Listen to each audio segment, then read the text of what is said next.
জীবিত মা বাবার হক আদায় না করে মৃত্যুর পরে যারা জীবিত মা বাবার হক আদায় না করে মুখের কাছে পায়ের কাছে একবার না বসে পায়ে গায়ে একবার হাত না দিয়ে মা বাবার কষ্ট কি হচ্ছে একবার উপলব্ধি না করে কথার মাধ্যমে কোন জিনিস দেওয়ার মাধ্যম দিয়ে তাদের মনের ইচ্ছাকাঙ্ক্ষা পূর্ণ না করে মৃত্যুর পরে পুরো গ্রাম থেকে 3 দিন মাইক বাজিয়ে যারা মিলাদুন নবী বা মা বাবার কবরে সওয়াব পাঠাচ্ছ বেকার এই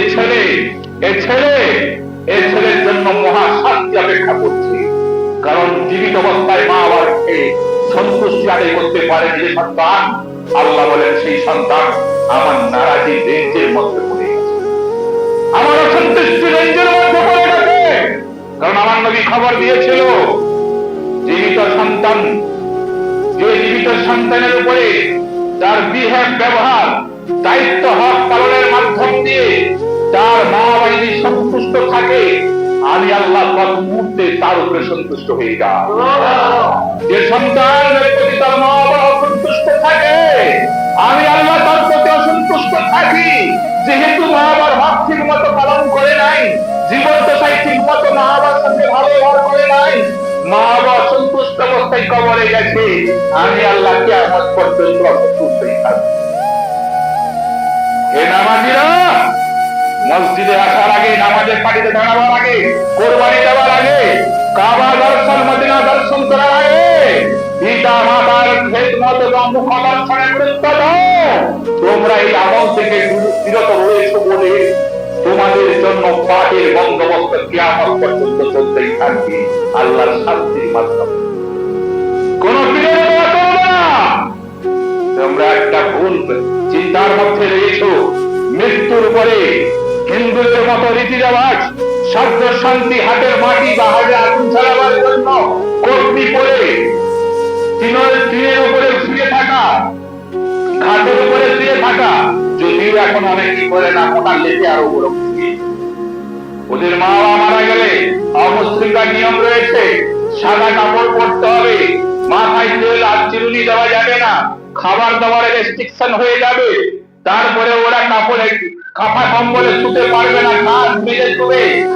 তাদের ধর্মের নিয়ম বলছি, ওই নিয়মটা অমূলক বলে আমি বলছি না, তাদের ধর্মে আছে। যত লোক মারা যায় সবাইকে বলে স্বর্গীয়, যত লোক মারা যায় সব স্বর্গে প্রবেশ করে। কথা বোঝা গেছে? সব স্বর্গীয়, স্বর্গ কেউ এদিকে বাম দিকে নয়, সব ডান দিকে, তারা বিশ্বাস করে।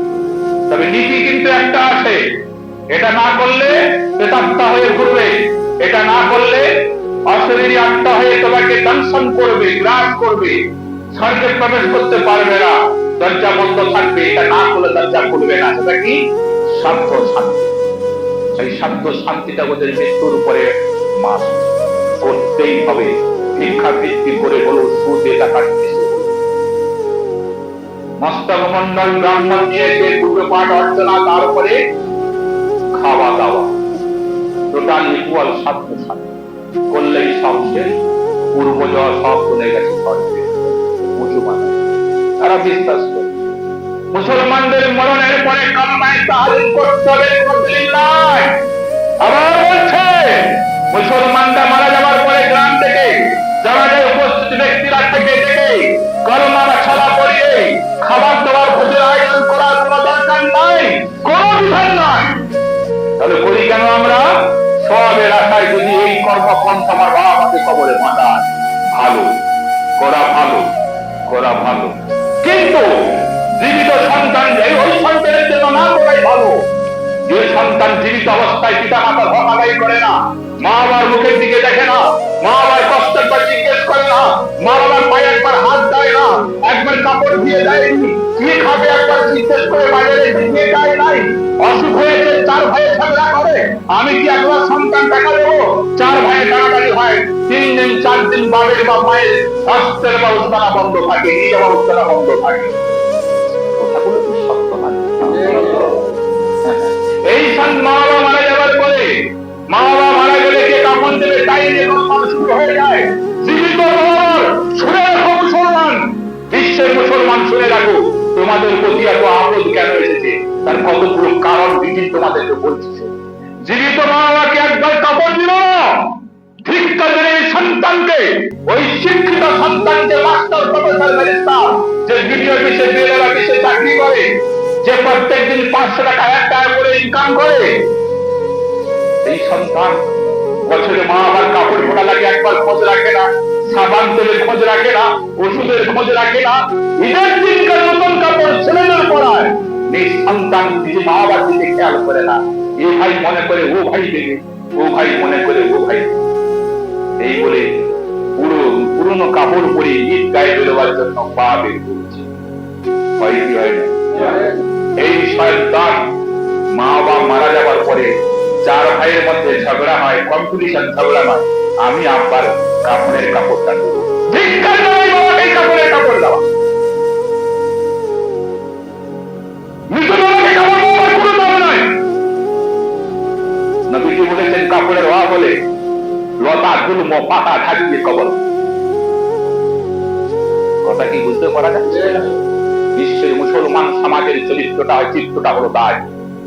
হ্যাঁ, চলে গেল। এবার পড়াশোনার আয়োজন। যে ছেলে কোনোদিন মা বাবার মুখের দিকে দেখেনি, মা বাবার দিকে খেয়াল করেনি, আজকে সেই সন্তান বলে 15,000 বিবাহর নামে, আরেক সন্তান বললো 15,000। এই কটা গরু লাগবে, 300 টাকা করে কিলো এখন গরু দাও, ওটা লাগবে আমি দেবো। তার কিভাবে বললো 27,000 টাকা বেরোচ্ছে, 15,000। আপনারা কি আমার কথা শুনতে পাচ্ছেন? আল্লাহ বলেন সব তোমাদের আয়োজন জমিনেই থাকে। আল্লাহ বললেন তুমি কি তোমার মা বাবাকে ভালোই করতে চাও? যা ভুল করেছো, জীবদ্দশায় করণী হক আদায় করতে পারো, শয়তানের প্ররোচনায় বা বউর প্ররোচনায় বা স্বামীর প্ররোচনায়, এই সারা বউগুলো আর তার মা গুলো একটা দুঃখ ভালো, সারা মেয়ে ছেলেকে পরামর্শ দেয়, তোর কর্তাকে বলবি সুযোগ করে, ভাইগুলোর পিছনে খরচা করে রেখে বোনের পিছনে খরচা করছে কেন, ওই বোনের ছেলেটাকে তোর বাড়িতে রাখছে কেন, শুনছি বা বোনটাকে মেয়েটাকে রাখছে কেন, শুনছি নাকি যতদিন পড়াশোনা করবে এনে দিয়ে হাফেজ মাওলানা করবে তারপরে বিয়ে দিবে, আমি শুনলাম। তখন মেয়ে বলে আমা এরকম করেছে কি তোর ছেলে করে রাখবে তাই ঠিক না? বল নাম বলবো, নাম বলার দরকার নেই। শুরু হইল আসল লীলা।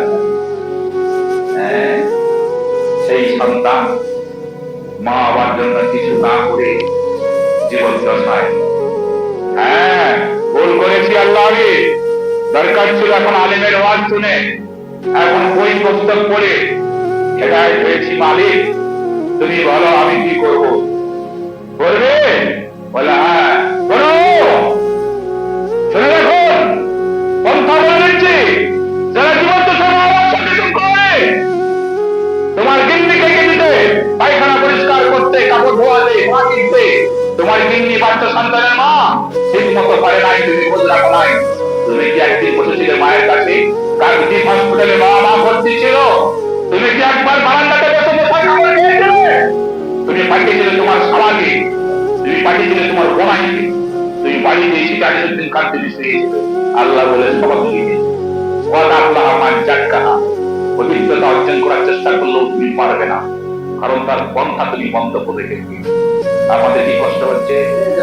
তবে তোমার মাকে জিজ্ঞেস করে দেখবে, তোমার মাকে জিজ্ঞেস করার সুযোগ নেই, তুমি তোমার বিবির দিকে খেয়াল করে দেখো, তোমার সন্তানের যখন 3 বছর বয়স, 1 বছর বয়স, যখন তোমার এই সন্তানের বয়স, প্রচন্ড জ্বর সর্দি কাশি, দমের টান চলছে, এই বুঝি চলে যায়, ডাক্তার ওষুধ দিয়ে গেছে, ইনজেকশন দিয়ে গেছে, বলে গেছে ভয়ের কারণ নেই, কিন্তু মন মানছে না, যেভাবে শ্বাসকষ্ট টের নামে উঠে এ বুঝি কোনো একটা বিপদ ঘটবে।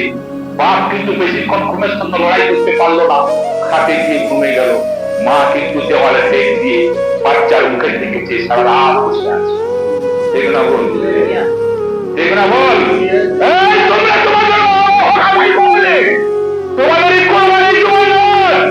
তোমাদের বেকার হয়ে যাবে। আল্লাহ আনিসুদ্দিন বলে কি, আনিসুদ্দিন যা বলে হাদিস কোরআন দিয়ে বলে, একটা মিথ্যা কথা বলে না। ও ভাই সাহেব তো রাস্তা খোলা আছে, আমার মা আমার দিদিকে ডাক্তারকে দেখেছি, তাহলে তো আমার মা এরকম আমার জন্য দেখেছে, অথচ একদিন হসপিটালে নিয়ে গিয়ে আমি তো বারান্দায় নিচে পড়ে থাকতে পারলাম না, আমি পাঠালাম বোনাইকে শালাকে। হে আল্লাহ আমার কি হবে? আমি ভুল করেছি, আমি মহাবার। আল্লাহ বললেন শোন, ওই মরে যাওয়ার পরে কালমা তাহলিল হচ্ছে, নিজে একবার ছলা পড়তে পারলাম না, গ্রাম্য কথা সৃষ্টি করেছে, ভুল একবার পড়তে বাকি আছে। 13-14 মর্তবা পড়া হয়। ছেলের যে মারা গেছে তার ছেলেরা কিন্তু কেউ বসেনি, রান্নাশালে যাচ্ছে, বন্ধু বান্ধব ঘরে গিয়ে তাদের খাওয়া দাওয়া হয়েছে কিনা সেটা চুরি করছে। কোন সময় দেখি পতাকে কোলে করলে ঘুরছে, কোন সময় দেখছি বাচ্চা ছেলে নিজে ঘুরে করলে ঘুরছে, পড়েতে এসে বসেনি। আমরা পড়তে পড়তে পড়া যখন শেষের পথে, কই গো কে আছো তোমরা, লাস্ট মর্ত ভাবে চলে এসো।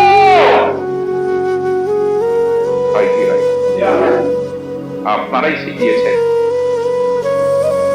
ছেলেকে বাবা মায়ের কথা চিন্তা করে প্রথম থেকে দোয়া শেষ পর্যন্ত থাকার দরকার নেই, লাস্ট মর্তবায় থাকতেই হবে। আপনারা শিখিয়েছেন, যারা এই কথা বলেন শিখিয়েছেন, আল্লাহ চাবুক খাওয়ার জন্য তৈরি হয়ে থাকবেন। বেদাত সৃষ্টি যারা করেছে, কিয়ামতের দিনে নবীজি বলেছেন, কাউসারের দিকে আসতে চাইলেও আল্লাহকে বলবেন নবীজি তোমার উম্মত গুলো নতুন নতুন ধর্মে নতুন নতুন জিনিস সৃষ্টি করেছিল, আমার নবী বলবেন দূর হয়ে যা, কাউসারের পানি পান করতে। আমার বক্তব্য হলো এটা নয়, আমার বক্তব্য হলো চলে যাওয়ার পরেও মা বাবার জন্য দোয়া করে ছলা পড়া শুরু, দোয়া করে খানা শুরু। এই 2 ঘন্টা 3 ঘন্টা সময় কাটাতে পারলাম না, হয় কি হয় না? আল্লাহ বলেন ভুল করেছি, তবে নবীজি বলো না কি করবো, এখন মা বাবার কথা চিন্তা যাচ্ছে। আমার বিবি, আমার সন্তান, আমি সন্তানের পিতা হওয়ার পরে আমি বুঝতে পারছি আমার বাপতে এরকম কষ্ট করেছে, আমার মা তো এরকম, আমার বিবি জেগে আছে এরকম জেগেছিল, হাই আমি তার কি করলাম? আল্লাহ বললেন প্রথম ভাব দুটো মজবুত করে ধরে নাও, সফলতা অর্জন করবে।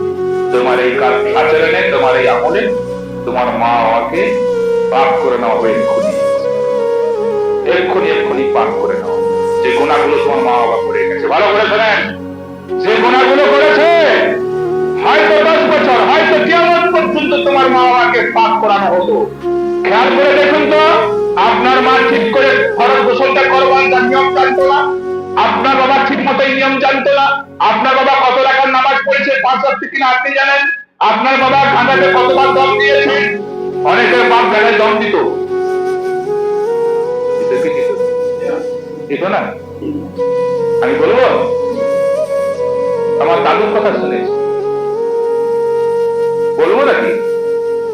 তাহলে যে অন্যায় গুলো নামাজ করে ফেলেছে, 1 ওয়াক্ত নামাজ যে ইচ্ছাকৃত কাজা করে দেবে, নাকি 7.5 লক্ষ বছর কবরে চলতে হবে নাকি? তাহলে আল্লাহ বলছে নির্দিষ্ট সব করা আছে, স্টার্ট চলবে, বন্ধ নেই। কিন্তু কিন্তু আমার আদেশের ব্যতিক্রম ঘটে যায় তখনই আমি নিজে আদেশ জারি করি, কিছু কিছু ক্ষেত্রে আমি আদেশ আবার পরিবর্তন করে দিই। আমার বান্দার বিনয়, আমার বান্দার আমল, আমার বান্দার কান্না, আমার বান্দার ডাকের কাছে আমি আমার সেই নিয়মকে ব্যতিক্রম করে বন্ধ করে দিই। কি বন্ধ? যদি ছেলে বাবার কবর, মায়ের কবর হক কিন্তু আদায় করে, ভালো শুনবেন, ছেলে কিন্তু বাবা মায়ের ঠিক হক আদায় করেনি, এখন কিন্তু সঙ্গীত ফিরেছে, এখন কিন্তু জ্ঞান ফিরেছে, এখন করতে চাইছে, মনে থেকেছে বাবা মায়ের কথা, কি সর্বনাশ করেছি, আমার বাবা মা এই গুণাগুলোর মধ্যে থাকলে থাকতে পারে, কবরের ভয়ঙ্কর পরিস্থিতি কি হবে, আল্লাহ আমি কাজে রাখতে পারি। দুটো কাজ কম্পাল, একদম 2টো কাজ, আল্লাহকে মানানো 2টো কাজ। মাঝে মধ্যে মা আমার কবরের পাশে দাঁড়িয়ে চোখের পানি বের করো, তাদের মা ফেরার জন্য দোয়া করো, কিচ্ছু জানি না, কোলাল্লাহ শরীফ জানো, বলে ভুলমাল আছে, বলে তাহলে কুলহু বলুন নবীজি, আর কুলহু খান নবীজি, এটাই পার্থক্য করতে পারিনি, ভুলভাল পড়া হয়ে যায়, পড়ার দরকার নেই, ভুল পড়ার দরকার নেই, যা পারো পড়ো, বিসমিল্লাহ বিসমিল্লাহ বিসমিল্লাহ জানো বলে হাজারি, কয়েকবার বিসমিল্লাহ বিসমিল্লাহ বলে আকাশের দিকে হাত তুলে চোখের পানি যত তাড়াতাড়ি বের করতে পারবে, অথবা কান্নার মতো ভান করতে পারবে, তত তাড়াতাড়ি আমি আল্লাহ বলছি তোমার এই আচরণের দরুন, তোমার এই আমলের দরুন একটা। 2 নম্বর আমল, 5 ওয়াক্ত নামাজ পড়া শুরু করে ঘুরিয়ে ঘুরিয়ে 5 ওয়াক্ত নামাজ সুদা কেন জানি না, ভুলভাল হয়ে যায়। আল্লাহ বললেন যা জানো তাই করো, সেখানে আগ্রহ বা চেষ্টা করো। এই নামাজ পড়ে মা বাবার জন্য, জিয়ারত করে মা বাবার জন্য আকাশের দিকে হাত তুলে যদি বলো একবার আল্লাহুম্মা ফিরলি বলে বলে যাইয়া, হে আমার আল্লাহ আমাকে এবং আমার মা বাবাকে তুমি মাফ করে দাও। আরবিতে কইতে পারবো না আল্লাহ, বাংলাতে বলো হে আল্লাহ আমাকে এবং আমার মা বাবাকে মাফ করে দাও। আমি আল্লাহ গ্যারান্টি দিয়ে বলছি ইয়ারফাউ আনহু